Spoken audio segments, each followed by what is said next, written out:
Alright, well, let's do one more solving single-step equations, but let's get into everyone's favorite, dealing with a fraction. So here I have a number multiplying x. I have 3/7 times x, and it's equal to 9. The problem is I have 3/7. It's complicated, and fractions tend to get messy and people get intimidated. So I'm going to show you a few different ways you can approach this problem and solve it out. So let's do approach number 1.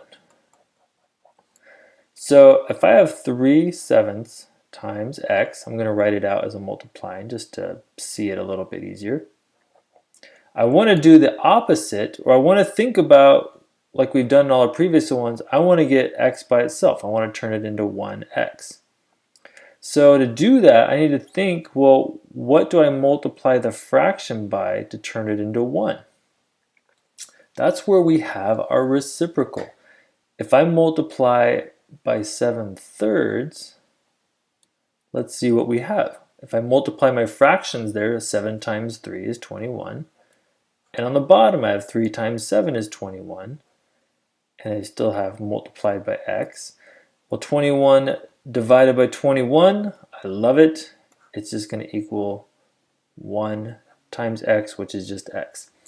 So in this case, my fraction, I inverted it and multiplied in such a way that I knew I would get the 1 right there.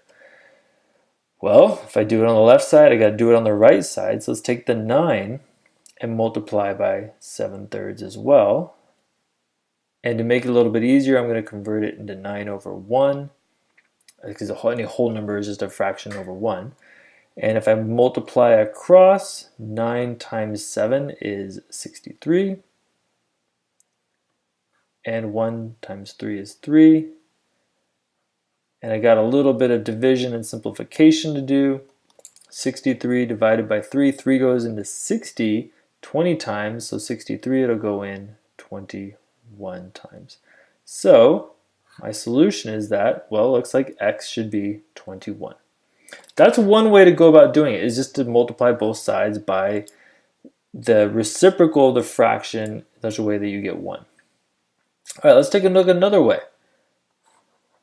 The other way is to actually essentially kind of do it as 2 steps, but to think about that 3 and the 7 as 2 different operations. So there's my original problem. Well, let's think about it this way. On one hand, I have x, and that x is going to be multiplying that 3, right?